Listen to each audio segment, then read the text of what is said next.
Welcome to my talk about Stand Up For Journalism. I'm really grateful for you all humouring me this evening. Unless you came for the other speakers. Or the booze. I hope I can give you some humour in return. My name is Kirsty Styles. Yes, that is Styles as in Harry. We are married, but only one of us is admitting it. And as I'm among friends here, I will admit, I am a journalist.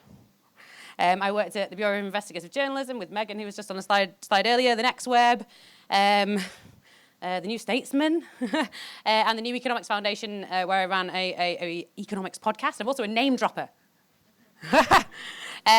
So, Stand Up For Journalism. Yes, they are Wingdings. Yes, I went through my entire keyboard to find the ones that were most relevant to journalism. Anyone use Wingdings? What is Wingdings for? Fun, just for fun. Just for that. Who here trusts journalists? Show of hands. Which one, if you were a journalist and you put your hand up.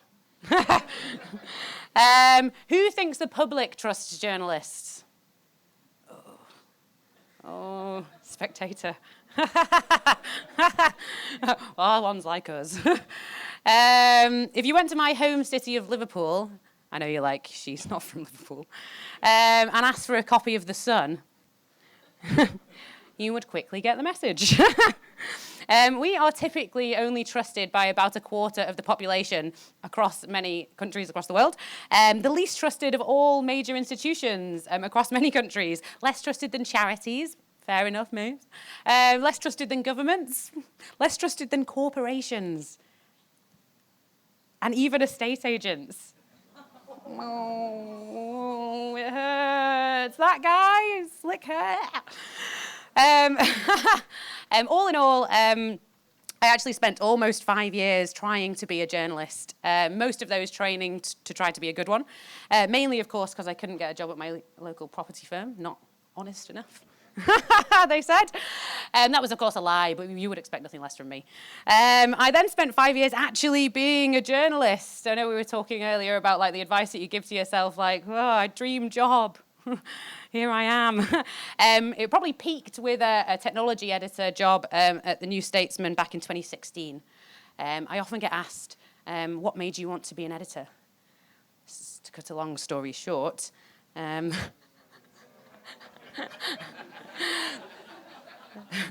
that is the only proper joke in this speech. Stand Up For Journalism was a little experiment that came out of my mind, a part of my master's degree.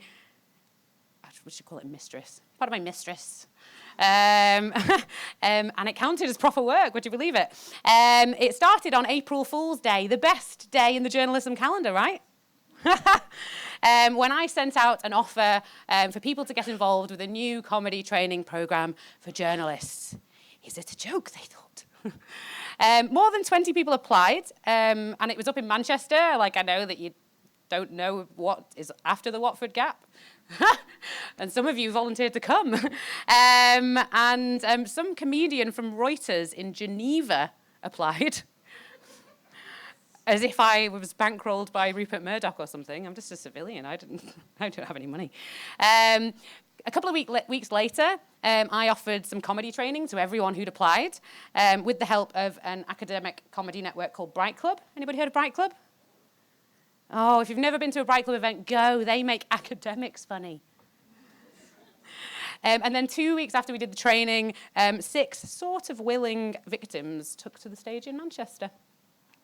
There aren't any more slides, so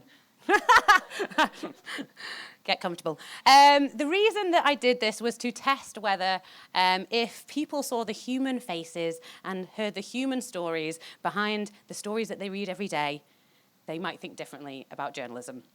One of the things that prompted this was the government's recent Cairncross review into the uncertain future of high-quality journalism. Who enjoyed Cairncross?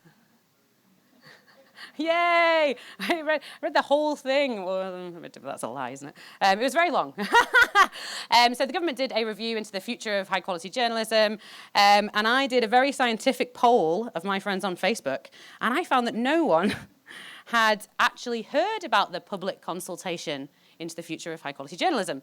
Silly government making important things sound boring so that nobody joins in and they just do what they wanted to do anyway. Got that on camera? Sorry. So for the review, they quantified that our industry, we're all journalists really, aren't we? Probably. That our industry has lost 6,000 frontline staff over the past decade, frontline journalists, meaning that swathes of the country, imagine not London, the other swathes, have no dedicated journalism keeping a proper eye on local decision makers, let alone a mix of journalism outlets keeping an eye on each other. And while the BBC is still the most profoundly trusted of journalism institutions, a state broadcaster without someone checking on it is like a state broadcaster without someone checking on it. So I did the numbers from Cairncross, as did that guy over there, I think. Oh no, the one who actually read Cairncross, you with the, yes, with the tie on.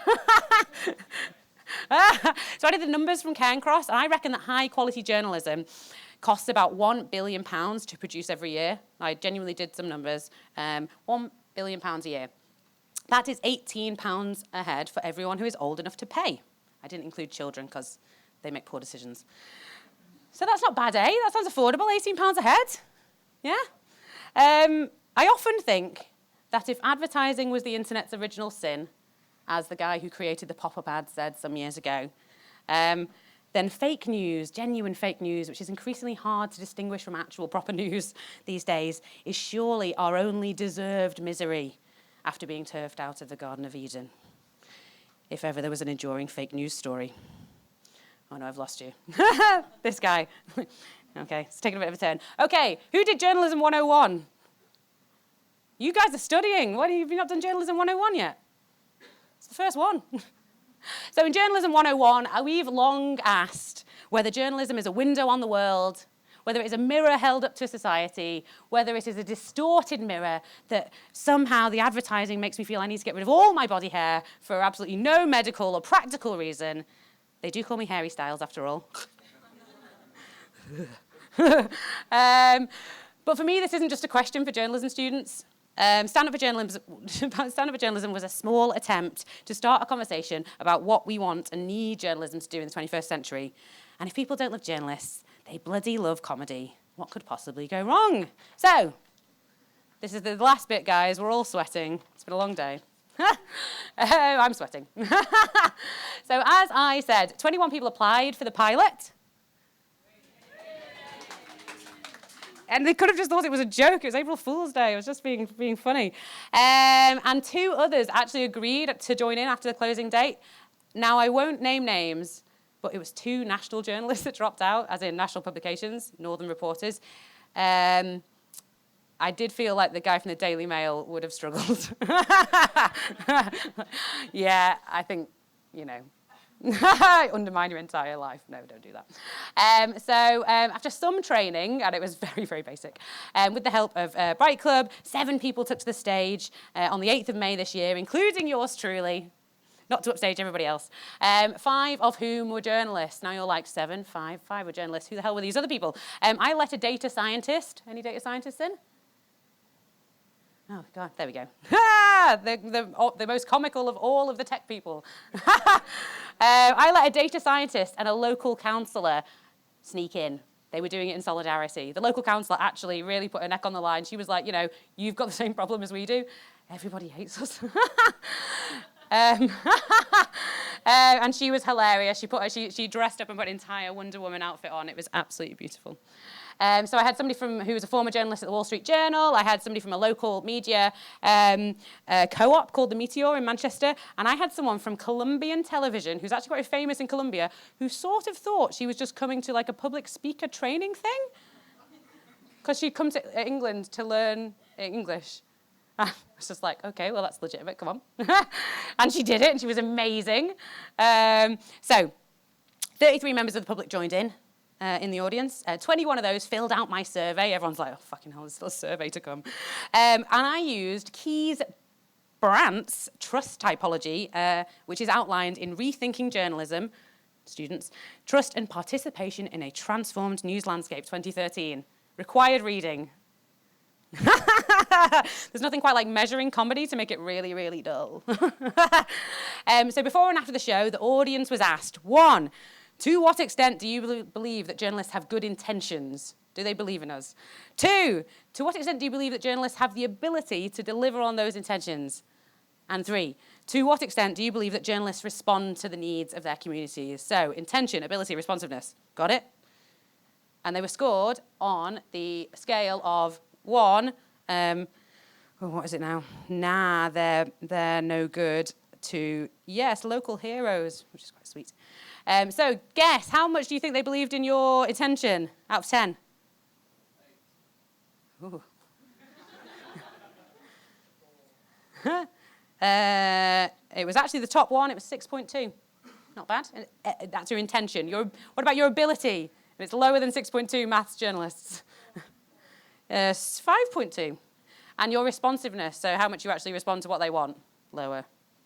No, it was 4.7. Sorry, I implied it was really low.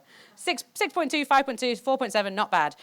All of the above metrics increased after the show, indicating that journalists doing comedy about what they care about may help change public perceptions, which is great for me because I've just made up this thing.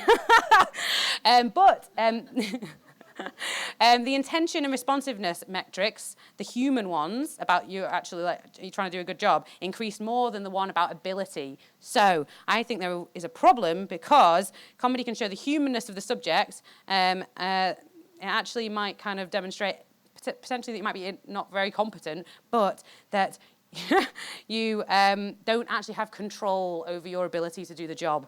And that kind of came across because a lot of us were ex-journalists going like, it was actually quite crushing to work in this industry. Don't tell those students. So on average, from a sample of 17, the audience gave the show, and you're like, 17? That's not a good sample. Where's that data scientist guy? There's no sample at all, is it? The audience gave the show 8.5 out of 10 for being engaging. I actually think my dad skewed that number down. So the show was good value for money, £410 I spent bringing someone from London to come to Manchester. And it was easily replicable, so good. But it needed more of a call to action. How many minutes am I on? Have I gone over? Nobody knows. Yeah, fine. It needed more of a call to action because some beautiful soul came up to me afterwards and they were like, I'm really fucking convinced, what do you want me to do? And I was like, buy Private Eye? So here's my call to action for you guys, not that you asked. We're an industry that is in control of the buttons. We literally make all this stuff happen, and we don't do a great job of repping ourselves. Like, when do you ever, talk about how necessary you are? Good God. I've just done a really big bit of research into whether Silicon Valley has captured the British media.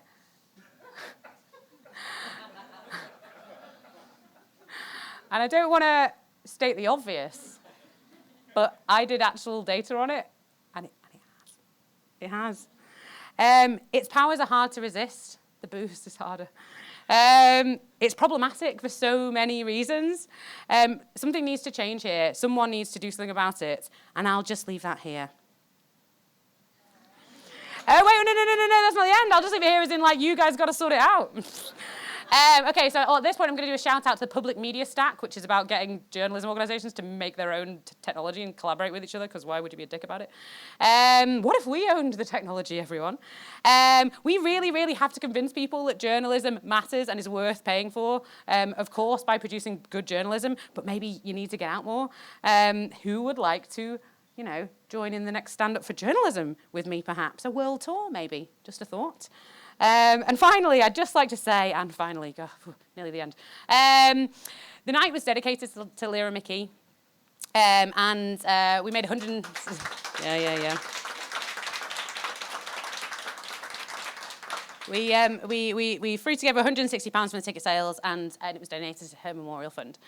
She was a true advocate of peace and human rights, someone who campaigned for conversations and not just for change on issues that she really cared about. And as you will all know, journalists are often the first to arrive, the last to leave. They're often running towards danger, not because we have weapons or protection, but because we believe in people's right to know. And that's what I told the Stand Up For Journalism audience. That was my message to them. I hope you have enjoyed your evening. Hope is, of course, the embrace of the unknown. I did this very same or similar talk at the World Association of Newspaper Publishers, and they were unsure that they liked the unknown. But spare a moment, as I'm sure you have in the last 6 months, to think about... After a talk about diversity of ideas, I was just like, hello, and they were like, no, not that. And just spare a moment to think about Lyra's work. History is sadly full of people whose influence was most powerful after they were gone, so it looks like it might be up to us. Thank you for listening.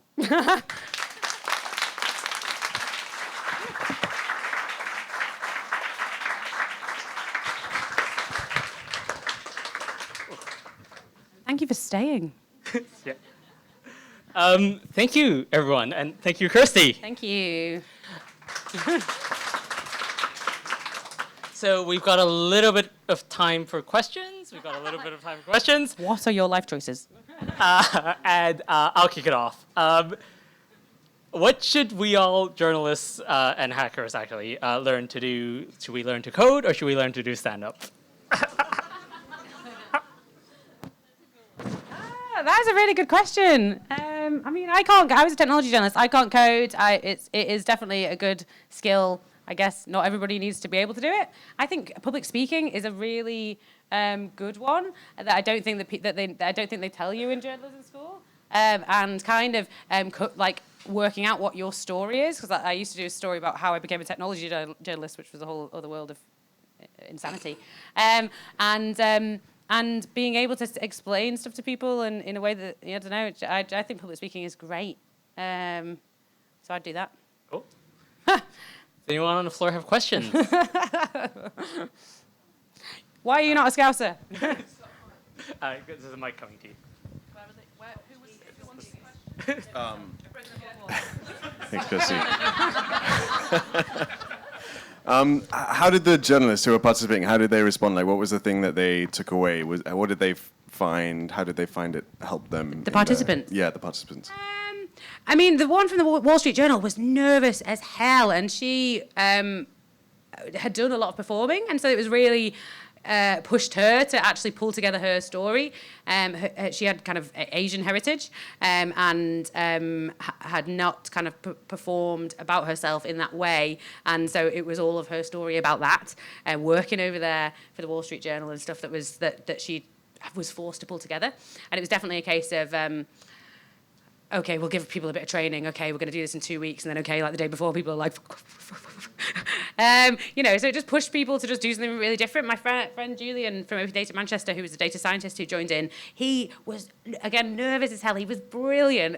And he was just like, this was other world. I just would never have done this. So it was an opportunity just to do something mad and different, if nothing else.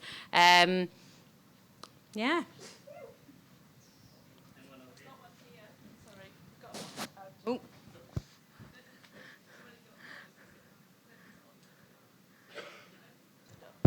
Oh, yeah, it's on. Sorry. I was wondering, so one of the things you said was that you had surveys at the end and you collected data, or before as well, and because they knew you were human and understood who you were, and no means perfect, I guess, that the scores went up. But in terms of journalism, how would you do that? Like, how would you show that, like, other than maybe telling stories, how would you go on about doing that and showing that you're human? So I was training them to do comedy so that they could be human. I think that was my goal. That was what I did. Is that what you're asking? How could you do that in other ways? Yeah, I guess like not everyone's a comedian. Maybe they are, but like they want to stand up. I think she means you.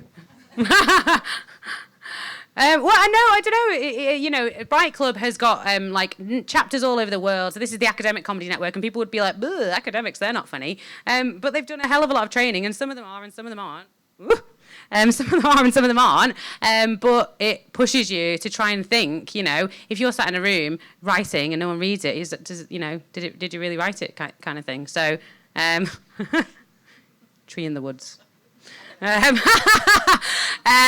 know, so it's not going to be for everybody, but pushes you, if you think, oh, I think I'm a bit funny, then give it a go. If you're not, people will clap anyway, because also what you do is really create a nice atmosphere where it's not about getting heckled, it's not about like people calling you out for things, it's just like a really supportive environment to just do a nice thing, tell your story. If you work at the Daily Mail, though. I'm only joking, that you know, they're humans. Anyone else? Someone stop me. How do you be funny and not reveal scathing internal biases that might bite you in the arse? Oh, like this one, the one I just had about the Daily Mail. It's a risk. I think that the people who were from the Nationals probably thought, oh, is this going to make me look stupid or whatever. The guy from the other publication would have had an amazing story. He had such an amazing background. He would have been brilliant. He was a storyteller. I don't know whether he chickened out, whether he was double booked or whatever, but he said no in the end, which was a real shame. I don't know. What else are we going to do? Possibly. It's an idea, isn't it? An innovation, maybe? Well, on that, funny enough, you said a few minutes ago, what if we had the technology? Have you had? You said a few minutes ago, what if we owned the technology? Yes. Have you had any thoughts on what that might look like if journalists were to build something? Well, so is anybody in from Store? Oh God, I couldn't remember the name of the organisation. I don't know whether it is Storyful. They curated this public media stack. Who went to the public media stack? Story Things, yeah, it is, isn't it? It's really, really hard. Like, and I've definitely looked into it. It's like, how do we actually make the economics of it work without it being evil people?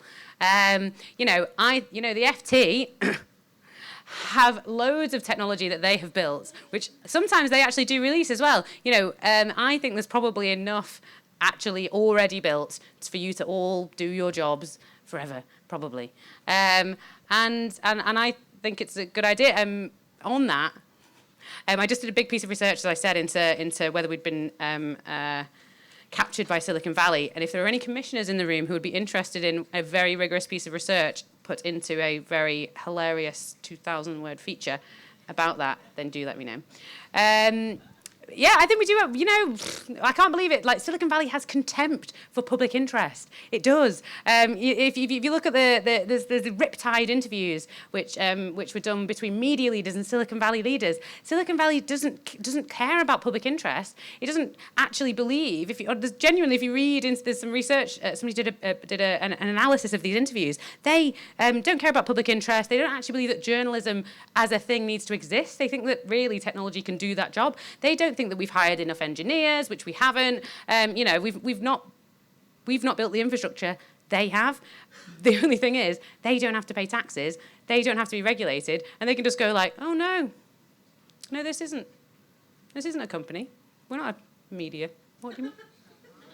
And we let them get away with it, and we let them get away with it because we let them buy our drinks. We let them. Sorry. I'm so sorry. I'm so sorry. I have been doing some research. Backed up by academic facts. I'm sorry if anybody's in from Facebook and Twitter. But and Google as well. They mediate my life. I thank them so much for it. But